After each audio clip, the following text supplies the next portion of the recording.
Josh Raven here with the Daily Doc, joined by FalleN from Luminosity here at ELeague in Atlanta, coming off of a very successful day for you guys. That's wins all across the board. We'll start with the first one against Renegades, obviously the very opening game of ELeague. Was there any kind of pressure on you there for being the opening game? Obviously it looked like it could have been a pretty close game in that first one. Yeah, I think when it's opening game versus the starting match, you always feel a little pressure because you are getting used to the setup, and it's our first match in the tournament. We don't know how we're going to do and going to perform. But they played super well on the first map. Props to Renegades. They have a good map control. They have a good sniper that puts a lot of pressure on platform B, and that's something that normally we don't have to deal with. So I think they played super well this match, but in the end we came back and actually beat them on the overtime.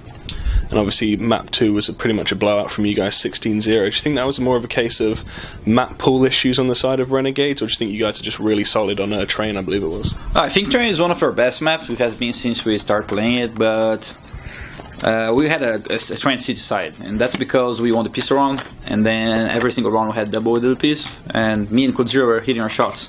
So every time they tried to do something, we got some kills, and then you had Fur, who has been playing as a monster, getting 1 or 2 kills when we failed, or just to completely end the round. So I think they didn't have enough. They couldn't get enough kills when they needed, and that's why our picks were being very harmful for them. So we did a perfect game in CT. Some mistakes, of course, like FNX and Code had to retake a 2v4, but they did it.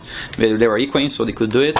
So props to our team on Train. I think we played super well, but for no reason, and by all means, we shouldn't disrespect Renegades. We might see them play Train again. I don't know what their maps are, and they could do a completely different game. Even if they play us again, we can't think it's easier as well as this game theoretically was, because it can be a totally different game. They're a good team. You mentioned about this 2v4 retake that happened. It must be very reassuring for you as a player and as a team to know that even if things go bad in one stage, you've got skill all across the board, across all of the players to bring it back. Do you think that's a kind of an advantage you have over other teams who maybe rely on like a star player or 2 star players? Yeah, I think we have 5 good players on our team, and each one can decide. I think this last match against Liquid now showed that you need a little strength from every single player on each round in order to do a comeback.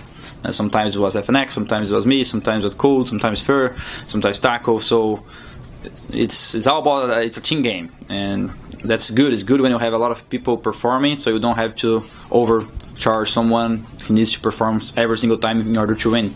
So I think this is one of our strengths, indeed. But I don't think we're the only team that has that. A lot of teams actually in the Tier 1 has this kind of mindset and enough power to do these kind of things.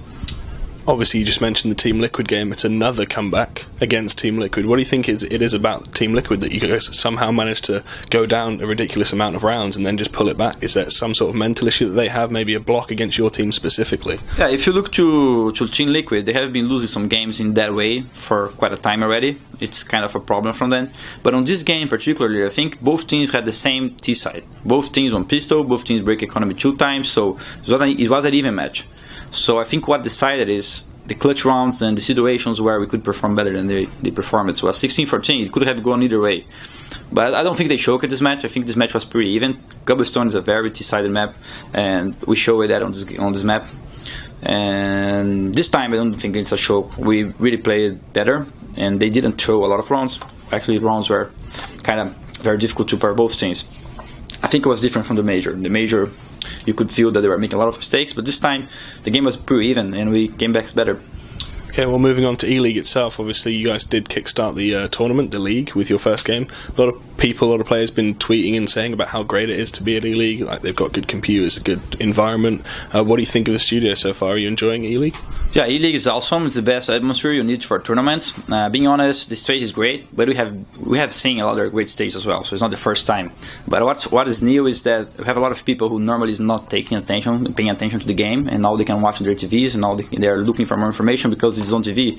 So that's pretty great, and I'm looking forward to watch the games now that I'm going to have some free time and actually enjoy the show, because I think it's probably going to be a lot of pleasure to the guys who are watching home.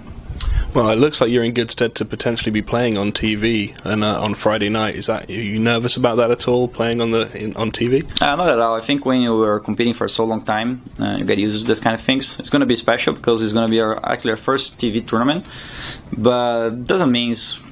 I think we won't feel the pressure. We're very used to the situations, and when the game starts, we have to forget about everything and just focus on our game. Okay, and finally, moving on, not just this group, but all the other groups that have come up in the next 10 weeks or so, what teams are you kind of looking out for? Do you think maybe Fnatic, when they get Olofmeister back, will be a contestant? Which kind of teams are you looking out to challenge for that title? Yeah, it would be pretty cool to see Olofmeister back. We really miss him. He was the best player in the world. And let's see how he's going to come back. And we just hope he comes back as soon as possible. And for Fnatic, they have a good chance with Phantom as well. They're trying to improve, but I don't think it's the same of Fnatic with Lof. And I think there is to say that. But they are trying hard, and I don't know, they could just come here and do the best tournament with Phantom. So you never know. You never can take off Fnatic. They're a super good team. And also, I think we should be looking forward to G2. They're playing amazingly lately. Navi as well, always super difficult to play against them. And then you have NAP, who's doing great. They won one tournament some quite time ago. So the top teams are the top teams. You never can count enough. Virtus.pro actually won another tournament in Star Ladder. So those teams are great, man. If you don't take care, if you play a little sloppy, you lose for them. Well, it's certainly a stacked tournament indeed, and I wish you good luck in the remaining couple of days, and hopefully we'll see you on TV on Friday. Thanks for the interview. Thank you, guys.